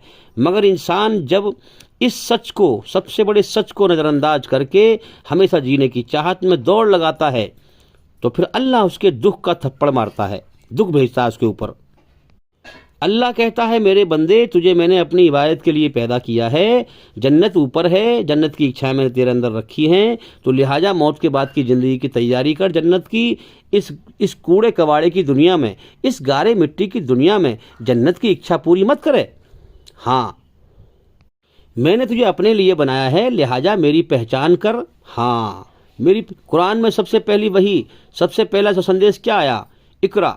सारी दुनिया के इंसानों से अल्लाह फरमाता है पढ़ मेरे बंदे इस कुरान में मेरी मर्जी, मैंने तुझे जीवन का समय क्यों दिया है, मैं तुझसे चाहता क्या हूँ।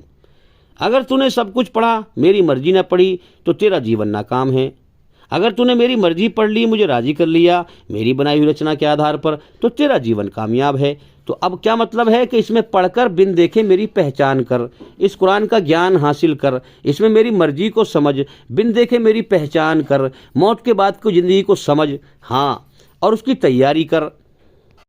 तो जैसे बच्चा जब गलत करता है तो माँ उसके थप्पड़ मारती है, बच्चे को बुरा लगता है कि नहीं, लेकिन उसके भले के लिए मारती है। इसी प्रकार से जब इंसान जीवन के मकसद से अलग हटकर जन्नत की इच्छा यहाँ पूरी करने की कोशिश करता है, समझो बात को पहले, जन्नत की इच्छा जो अल्लाह ने रखी है, अल्लाह को भूल कर झूठ पे चल कर सच पे गौर नहीं करता कि मैं कभी भी मर सकता हूँ, मैं गौर करूँ, झूठ पर चल कर जब दुनिया की दौड़ लगाता है, जन्नत की हमेशा जीने की चाहत की दौड़ लगाता है, तो अल्लाह उसको दुख का थप्पड़ मारता है फिर।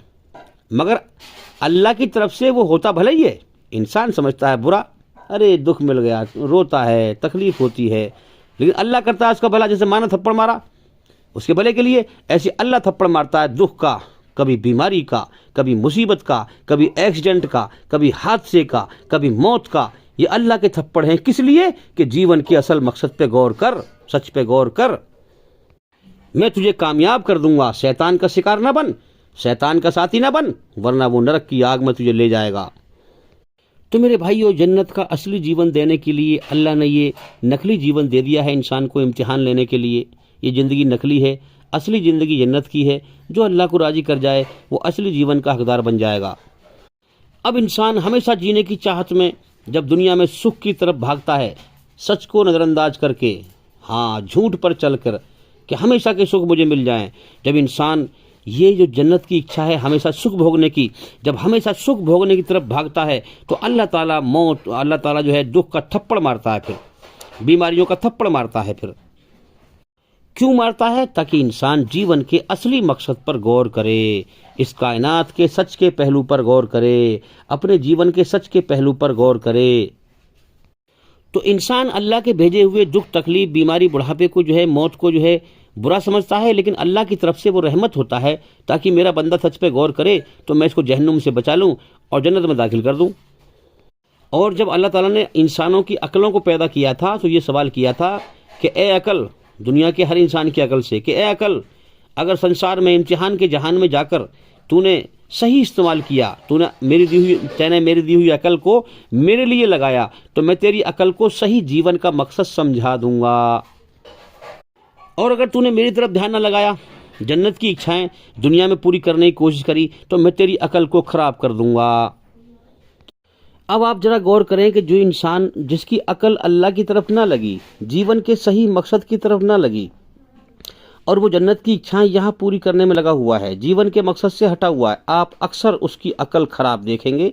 ना तो उसे अल्लाह का सही से पता है कि मेरा मालिक है कौन, उसकी पहचान क्या है सही, उसकी मर्जी क्या है।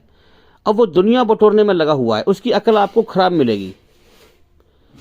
जो अपने आप को बिना मालिक की आज़ाद समझकर मनमानी से जीवन जी रहे हैं मेरे भाइयों, ऐसे ही लोग, और दुनिया को मंजिल और मकसद बनाकर जी रहे हैं, जन्नत की इच्छाएं यहाँ पूरी करने की कोशिश कर रहे हैं मेरे भाइयों, ऐसे ही लोग धरती पर फसाद फैलाते हैं, एक दूसरे पर जुल्म करते हैं, एक दूसरे का हक मारते हैं, जो बिल्कुल मालिक को मानते नहीं, कोई मालिक भी है कि कोई हिसाब किताब लेगा, मौत के बाद ज़िंदगी भी है, कोई उन्हें परवाह नहीं है। ऐसे ही लोग फसादी होते हैं धरती पर। सबसे बड़ा फसादी वो है जिसने अपने मालिक का इनकार कर दिया, जो अल्लाह का इनकार करता है। हाँ, जवान से ना करता हो, दिल से करता हो, दिल में यकीन ना रखता हो कि मालिक है, मौत के बाद ज़िंदगी है, वहाँ पर हिसाब लेगा, चाहे वो मुसलमान कहलाता हो, याद रखें। हाँ, दिल से न मानता हो, दिल से बुराई से न रुकता हो, अकेले में अल्लाह से न डरता हो, अकेले में अल्लाह से डरकर आंसू न बहाता हो, अकेले में बुराई से न बचता हो, तो याद रखें कि वो जो है फिर अपने आप को बिना मालिक की आज़ाद समझता है, चाहे वो मुसलमान कहला रहा हो, उसके पास कोई ईमान नहीं है, याद रखें। हाँ, ईमान तो उसके पास है जो अकेले में अल्लाह से डरे और अकेले में बुराई से बचे, दिल से अल्लाह को मालिक समझे और उसकी बनाई हुई रचना के आधार पर कुरान के द्वारा अपने बुरे कर्मों को अच्छे कर्मों से बदले। अब यार एक बात बताओ, इस दुनिया में इंसान अमीर बनने के लिए, दौलतमंद बनने के लिए कितना उसे पापड़ बेलने पड़ते हैं, कितनी उसे मेहनत करनी पड़ती है कि नहीं? अब सबसे बड़ा अमीर कौन है? कौन है? जो जहन्नुम से बचा लिया गया और जन्नत में दाखिल कर दिया गया। अब हमेशा मजे का जन्नत में जीवन अल्लाह ताला क्या ऐसी दे देगा सबको? इसके लिए इंसान को कुर्बानी देनी पड़ेगी, इसके लिए दिल से दुनिया की मोहब्बत, हाँ, दुनिया की मोहब्बत छोड़नी और अल्लाह की मोहब्बत पाने की कुर्बानी देनी पड़ेगी इसे। इतना बेहतरीन जीवन जिसमें हमेशा की ज़िंदगी हो, हाँ, इसके बदले में कोई ऐसी मिल जाएगी वो? नहीं, इंसान को कुर्बानी देनी पड़ेगी। जिस मकसद के लिए जीवन मिला है वो पूरा करना पड़ेगा, अल्लाह को राज़ी करना पड़ेगा। इस दुनिया की हर चीज़ नापसंद करके अल्लाह को पसंद करना पड़ेगा। दुनिया की हर चीज़ की मोहब्बत दिल से निकाल कर अल्लाह की मोहब्बत दिल में बसाकर मर के जाना पड़ेगा। अल्लाह के हुक्म पूरे करने पड़ेंगे, सच पे चलना पड़ेगा, ईमानदार बनना पड़ेगा, झूठ से बचना पड़ेगा, बेईमानी से बचना पड़ेगा। इसीलिए कुरान कहता है कि ईमान वाले ही जन्नत में दाखिल होंगे। तो मेरे भाइयों, हमेशा जीने का अल्लाह ने इंसान के अंदर जन्नत का नशा भर दिया है।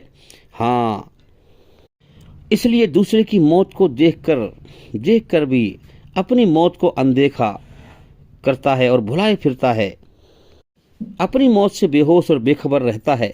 हाँ, अल्लाह ताला दुख का, तकलीफ का, बीमारी का थप्पड़ मारता है कि जीवन के मकसद से जाग जा, सोया हुआ है जाग जा, मरने से पहले मरने के होश से जाग जा। मगर क्या बताऊं, जागने वाले बहुत ना के बराबर होते हैं। जीवन के मकसद से सोकर ही इस दुनिया से लोग जाते हैं। तो मेरे भाइयों, ये इंसान के अंदर जो हमेशा जीने की चाहत है, ये जन्नत की चाहत ही तो है। इस दुनिया में इंसान इन्हीं चाहतों को पूरा करने में लगा रहता है। अल्लाह ताला दुख का थप्पड़ मारता है, बीमारी का थप्पड़ मारता है, मगर इंसान, अच्छा कुछ लोग गौर करते भी हैं। अब भाई जो है, किसी औरत का आदमी ख़त्म हो गया, बहुत बड़ा दुख हुआ, अब वो अल्लाह की तरफ ध्यान लगाएगी, शैतान उसे लपक लेगा। ऐसी किसी आदमी की औरत ख़त्म हो गई, वो ध्यान लगाएगा, उसे मौका मिला कुछ गौर करने का जीवन के मकसद पे, शैतान उसको लपक लेगा, उसे फिर गलत धर्म पे उलझा देगा। गलत धर्मगुरु बहुत हैं दुनिया में, इंसानी शक्ल में शैतान, अल्लाह के सच्चे धर्म से भटकाने वाले ज़्यादातर ऐसे लोग हैं। बहुत कम लोग हैं जो हकीकत में दिल से अल्लाह की तरफ बढ़ते हैं रो के, और फिर अल्लाह को पा लेते हैं, जीवन का सही मकसद पा लेते हैं। वरना मेरे भाइयों, जन्नत की इन्हीं इच्छाओं में इंसान हमेशा जीने की चाहत में भटक के इस दुनिया से लोग मर जाते हैं। तो मेरे भाइयों, इस दुनिया में ज़्यादातर इंसानों की भीड़ जीवन के सच्चे मकसद से नहीं जाग पाते, सोए रहते हैं, सोए हुए चले जाते हैं। फिर मौत पे उनकी आँख खुलती हैं और फिर अपने आप को जो है अल्लाह का नाफरमान, ना शुक्रा, हाँ, साबित पाते हैं और अपना अंजाम जहन्नुम की आग पाते हैं, शैतान का शिकार बन के मर जाते हैं। तो इसी को हजरत अली रज़ियल्लाहु ताला अन्हु ने फरमाया कि सब जीवन के मकसद से सोए हुए हैं, मौत आएगी तो जाग जाएंगे। तो ईमानदारी से बताओ, ईश्वरी रचना के आधार पर सच्चे धर्म को कितने स्पष्ट रूप से मैं समझा रहा हूँ, हैं? फिर भी जो गुमराह लोग हैं, गुमराह की पहचान क्या है मालूम है? वो शक करेगा, पता नहीं ये बात होगी भी जन्नत होगी, मौत के बाद जन्नत और जहन्नुम होगी कि नहीं, जिंदगी है कि नहीं। गुमराह जो है शक करता है। तो जिसने इस्लाम पे शक किया, हाँ, और फिर कुरान में ये भी कहा, जिसने इस्लाम में शक किया उसका बेड़ा गर्क हो जाएगा, वो नाकाम हो जाएगा। और फिर कुरान में ये भी कहा गया है कि जो लोग शक करते हैं इस्लाम में, उनसे ये कहो, अगर ये बात सच्ची हुई, यानी उनकी अकल के गुमान से, जैसे वो सोच रहे हैं, अगर ये बात सच्ची हुई तो कभी गौर किया है तुम्हारा मौत के बाद नरक की आग में कैसे बेड़ा गर्क होगा? कभी इस बात पे भी गौर किया करो, थोड़ा सा हाथ जला के चेक किया करो कि जलने का मजा कैसा होता है।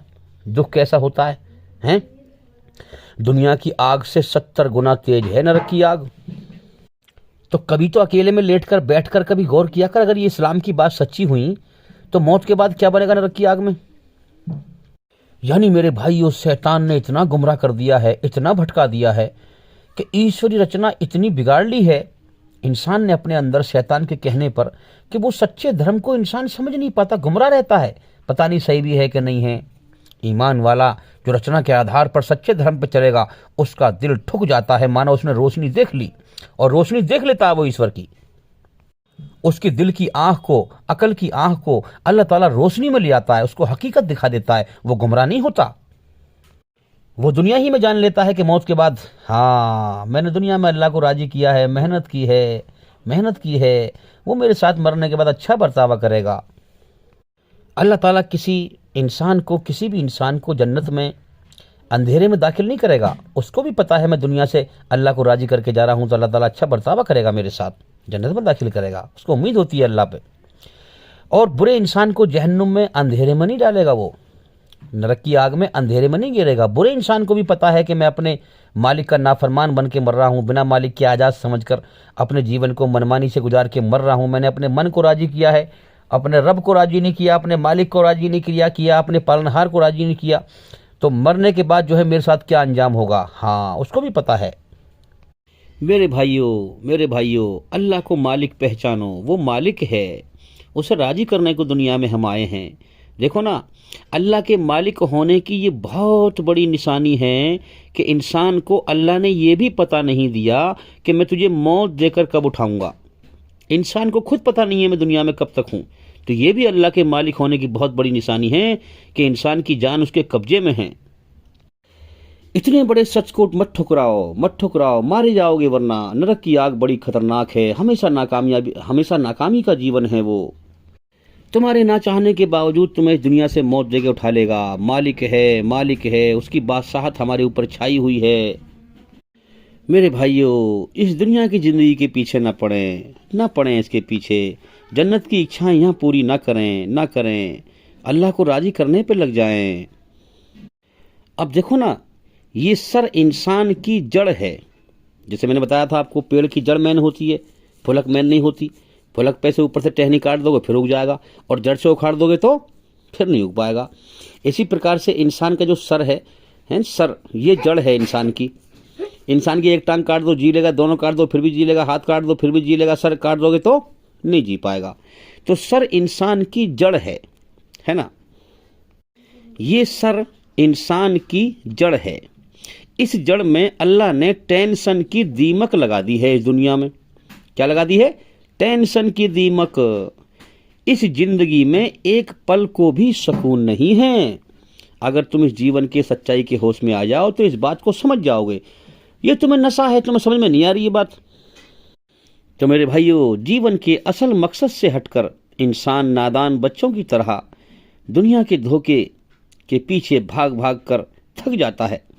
तुमने देखा नहीं है कोई बच्चे खेल रहे हों, है ना, वो ईंटों घर बना रहे हैं बच्चे, और सांस चल रहे हैं, ईंट उठा के ला रहा है, पसीने आ रहे हैं, गर्मी लग रही है, थक रहा है बुरी हालत से, हैं, और वो ईंटों का घर बना रहा है छोटा सा वैसे ही खेलने के लिए। अब तुम्हें दिखाई दे तो आपस में हम बात करें, भाई ये क्या कर रहे हैं? अरे बच्चे खेल रहे हैं, उसकी क्या कदर होती है? उसकी कोई कदर नहीं होती। खेल रहा है वैसे ही, घर बना रहा है वैसे ही, फूट फाट जाएगा वैसे ही, है कि नहीं? तो इसी तरह से अल्लाह के नज़दीक वो लोग खेल रहे हैं बच्चों की तरह, जो जन्नत की इच्छाएं यहाँ पूरी करने की कोशिश कर रहे हैं। धूप में, तिजोरी में मेहनत कर रहे हैं, भाग रहे हैं, अल्लाह को भूल कर जो है यहाँ पूरी करने की कोशिश कर रहे हैं। मेरे पास ये भी हो, मेरा मकान बन जाए तो मैं बड़ा कामयाब। अरे नहीं मेरे भाई, अल्लाह राजी होगा तो कामयाब हैं, मकान बन जाए तो कामयाब नहीं होंगे। अल्लाह कह रहा है, अगर तू मुझे भूल कर जीवन के मकसद से हटकर दुनिया में जन्नत की इच्छाएं पूरी करने की दौड़ लगाएगा तो मैं दुनिया को तेरे ऊपर मुसल्लत कर दूंगा। हाँ, मैं दुनिया में तुझे थका दूंगा, दुनिया की चक्की में तुझे पीस दूंगा, और फिर तू शैतान का शिकार होकर मरेगा, और मरने के बाद जहन्नुम मेरी तुझे तबाह कर देगी। तो इंसान दुनिया की दौड़ लगाता है, भाग भाग कर थक जाता है। हाँ, इंसान एक दुख को दूर करने की कोशिश करता है, अल्लाह ताला 4 दुख भेज देता है उसे जीवन का मकसद समझाने के लिए, मगर इंसान गौर नहीं करता। मेरे भाइयों, ये गारे मिट्टी का मकान बनाने में इंसान पिघल जाता है, थक जाता है, थक के चूर हो जाता है अगर मेहनत मजदूरी से इंसान बनाता है। हाँ, इंसान का सच्चा बनाने वाला मालिक अल्लाह ताला फरमाता है, नादानी छोड़, बच्चों की तरह नादानी छोड़, मेरी पनाह में आ जा, मैं जन्नत में, हाँ, मैं जन्नत में तुझे हर चीज बनी बनाई दूंगा, तेरी हर इच्छा पूरी करूंगा। मेरे बंदे, ये दुनिया मैंने तेरे लिए जन्नत की इच्छा पूरी करने को नहीं बनाई है, इसका सिस्टम अलग है, जन्नत का सिस्टम अलग है। ये दुनिया मौत का घर है, दुखों का घर है, बीमारियों का घर है, बुढ़ापे का घर है। तेरे अंदर जो इच्छा रखी है जन्नत की, वो तू चाहता है हमेशा जीऊं, तू यहाँ मरेगा, तू चाहता है हमेशा के सुख मिलें, तुझे यहाँ दुख मिलेंगे, तू चाहता है हमेशा की जवानी मिले, बुढ़ापा ना मिले, अगर तुझे मैंने जीवन दिया है तो बूढ़ा यहाँ पर होगा, तू चाहता है हमेशा की तंदुरुस्ती सेहत मिले, बीमारी ना खाए उसको, तो बीमारी तुझे आकर रहेगी। याद रख, नादान बच्चों की तरह इस दुनिया की दौड़ न लगा। जितनी बड़ी जन्नत की प्यास मैंने तेरे अंदर रखी है, इतना पानी दुनिया में नहीं रखा है।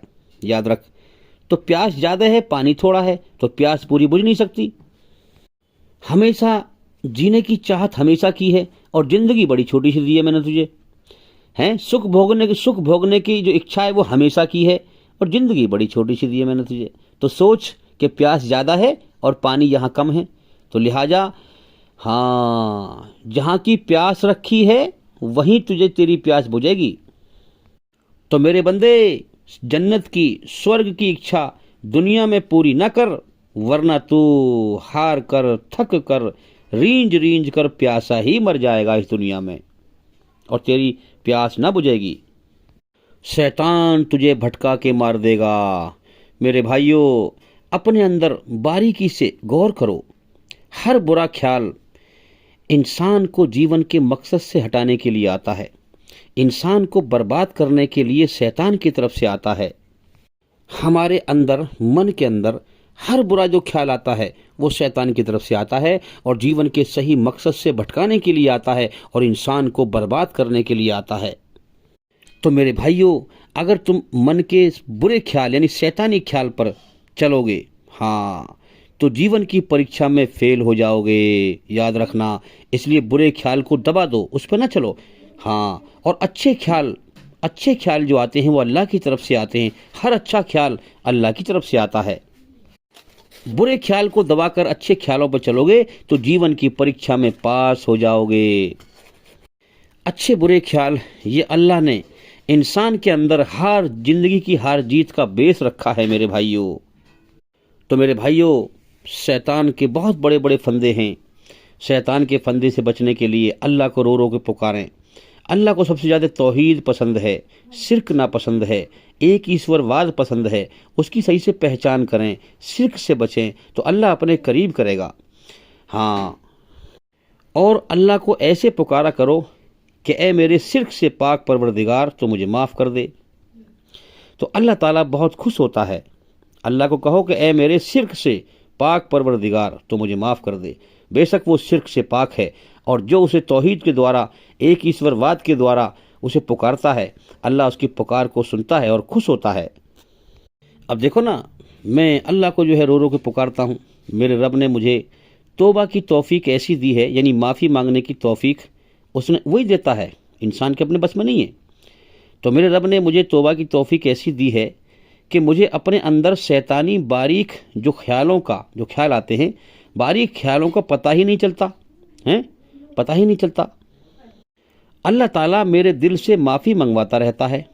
माफ़ी से मुझे पता चलता है कि ये शैतानी ख्याल था, यानी मुझसे ज़्यादा मेरे बारे में क्या अच्छा है क्या बुरा है मेरे पैदा करने वाले को पता है। तो शैतानी ख्याल को मैं समझ भी नहीं पाता। हाँ, अल्लाह ताला मेरे दिल से माफ़ी मंगवाता रहता है, मैं अल्लाह से माफ़ी मांगता रहता हूँ। तो जब माफ़ी मांगने के बाद मुझे मालूम पड़ता है कि ओहो, ये भी शैतानी ख्याल था, अल्लाह ने मुझसे माफ़ी मंगवा दी। तो मेरे भाइयों, ये दुनिया और शैतान इंसान के दुश्मन हैं। इसको दुश्मन समझकर वफ़िर्रुल अल्लाह, दौड़ो अल्लाह की तरफ, दौड़ो अल्लाह की तरफ। अल्लाह की शरण में ही शांति है, अल्लाह की पनाह में शांति है। इसीलिए कुरान कहता है, आउज़ बिल्लाहि मिनश शैतानिर रजीम। हाँ, मेरे बंदो आ जाओ शैतान मरदूद की पनाह से मेरी पनाह में, शैतान की शरण से मेरी शरण में आ जाओ, वरना तुम तबाह हो जाओगे। तो मेरे भाइयों, ये दुनिया जुल्म का अड्डा है, फसाद का अड्डा है। यहाँ जुल्म ही जुल्म है, घर घर में जुल्म है। एक दूसरे पर लोग जुल्म कर रहे हैं, एक दूसरे का हक दबा रहे हैं। जो इस जुल्म के जमाने की चक्की में, हाँ, जो इस दुनिया के अंदर जुल्म के जमाने की चक्की में पिस कर अल्लाह के सामने झुक कर रोए, अल्लाह उसे हिदायत देता है, उसे अपना सच्चा रास्ता दिखाता है। जो दुनिया और शैतान को दुश्मन समझकर अल्लाह की तरफ दौड़ लगाता है अमन शांति हासिल करने के लिए। देखो ना, नादान बच्चा बाहर जब पिटता है तो तकलीफ मिलती है ना। तकलीफ जब मिलती है उसे, तो ये दुनिया और शैतान तकलीफ देते हैं हमें। तो जब बच्चा जो है तकलीफ मिलती है तो फौरन माँ की तरफ दौड़ लगाता है, और उस वक्त तक उसे चैन नहीं आता जब तक कि माँ की गोद में जाके ना बैठ जाए। तो इसी प्रकार से ये दुनिया और शैतान, ये दोनों तकलीफ देने वाले हैं। तो इंसान अल्लाह को जो है, बच्चा माँ की तरफ क्यों भागा? क्योंकि उसे पता है माँ की गोद में शांति मिलेगी, मुझे, मैं सुरक्षित हो जाऊंगा, सुरक्षित। इसी प्रकार से इंसान को अल्लाह की तरफ भागना चाहिए, और जब तक अल्लाह को ना पाले उसे चैन नहीं आना चाहिए। जब तक अल्लाह की रहमत के आंचल के साए में न पहुंच जाए उसे चैन नहीं आना चाहिए। जैसे बच्चा माँ के आंचल में पहुंचकर ही चैन पाता है, सुकून पाता है, ऐसी अल्लाह की रहमत के दायरे में, उसकी पनाह में, उसकी शरण में पहुंचने के बाद इंसान को चैन पाना चाहिए, सुकून मिलना चाहिए। ये है हकीकत वाला सुकून। बाकी तुम झूठ से अपना मन बहलाते रहो भाई, जीवन का समय पूरा कर लो, जैसा करोगे मौत के बाद वैसा भरोगे। तो भाई मेरे भाइयों, मैं कहता हूँ बार बार इस बात को कि हमारे चैनल के अंदर जाकर के एक एक करके सभी वीडियो देखें और सुने, ताकि जल्दी से जल्दी अंधकार से निकलकर रोशनी में आएँ। और भी मैं उम्मीद करता हूँ कि सवाल का जवाब हो गया। जो अल्लाह से डरते हैं उनकी अकल ही रोशनी में आती है, उनके दिल रोशनी में आते हैं, और वो समझ गए होंगे कि मैंने सवाल का जवाब दे दिया है। जन्नत को मैंने अकली एतबार से साबित कर दिया है। और इसके बारे में और बहुत सारी वीडियो हैं हमारी, जिसमें हमने और तरीके से भी बात करी है, समझाया है अकल की दलील दे करके। तो चैनल के अंदर जा कर के वीडियो देखें। और जो लोग अल्लाह से न डरने वाले हैं उनकी अकल अंधेरी में रहती है। उनको आप चाहे सारा कुरान सुना दें, वो नहीं मानेंगे इन बातों को, वो यकीन नहीं करेंगे।